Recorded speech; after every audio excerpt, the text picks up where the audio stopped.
আজ যারা সোশ্যাল মিডিয়ায় ট্রেন্ড করছেন ইন্দিরা গান্ধী থাকলে ভালো হতো, ওয়াই কম্প্রোমাইজ? জানেন 1971 সালের পর কি হয়েছিল? তখন যুদ্ধ জয় হয়েছিল ঠিকই, কিন্তু কয়েক মাস পর যখন আলু পেঁয়াজের দাম 100 টাকা, পেট্রোলের দাম 200 টাকা ছুঁয়ে ফেলবে, তখনই কি একই রকম জোশ থাকবে আপনাদের? একটা উন্নত দেশ যার বর্তমান জিডিপি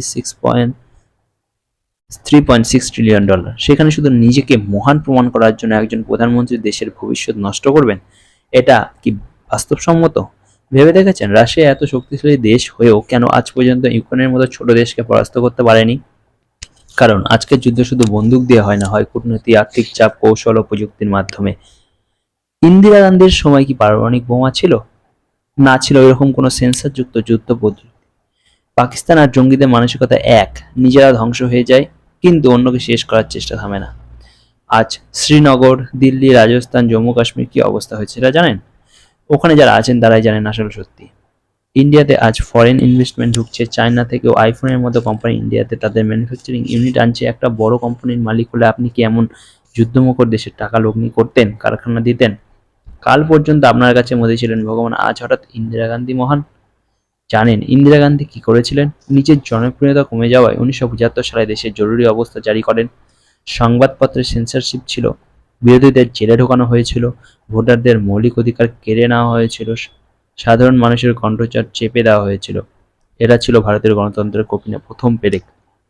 যুদ্ধ হলে সাধারণ মানুষ কি কি ক্ষতি হবে, বিশেষ করে চাকরি ও জীবিকার দিক থেকে? এক, চাকরি হারানোর ঝুঁকি, বিশেষ করে আইটি, এমএনসি, প্রাইভেট সেক্টরগুলো। যুদ্ধ শুরু হলে অনেক বিদেশি কোম্পানি ভারতে ইনভেস্টমেন্ট বন্ধ করবে, যা সরিয়ে নেবে। টিসিএস, ইনফোসিস, উইপ্রো, অ্যাকুইপমেন্ট, কনজেন্ট এর মতো আইটি কোম্পানি হাজার হাজার চাকরি চলে যেতে পারে। ক্লায়েন্ট লস হলে প্রজেক্ট বাতিল হবে, অন সাইট চান্স বন্ধ হবে।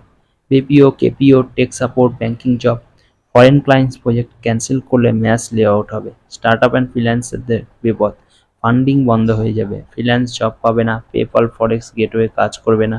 ফরেন জব অ্যাসপারেন্টস যারা বিদেশে পড়তে বা চাকরি করতে যাচ্ছেন তাদের ভিসা অফার লেটার ক্যান্সেল হতে পারে। ইন্টারন্যাশনাল এমপ্লয়ার ভারতীয় প্রোফাইল নিতে দ্বিধা করবে। Stock market crash, mutual fund, সিভ, এফি ইনভেস্টমেন্ট সব তলানিতে গিয়ে ঠেকবে। রিটায়ারমেন্ট প্ল্যান বা ভবিষ্যৎ সেভিং ধাক্কা খাবে। ইএমআই লোন ঝুঁকিতে পড়বে।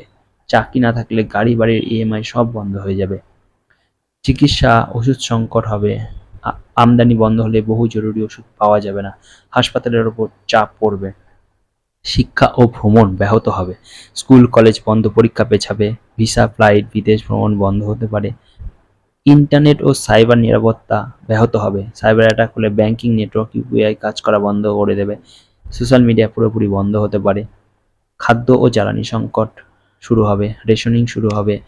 পেট্রোল, ডিজেল পাওয়া যাবে না। জিনিসপত্রের দাম আকাশ ছোঁবে। মানসিক চাপ ও আতঙ্ক, চারিদিকে দুশ্চিন্তা, আতঙ্ক, অশান্তি, মানসিক বিপর্যয় হবে। মানুষ মানসিকভাবে বিপর্যস্ত হবে। সেনা টহল, কারফিউ, আইন শৃঙ্খলা বিপর্যস্ত।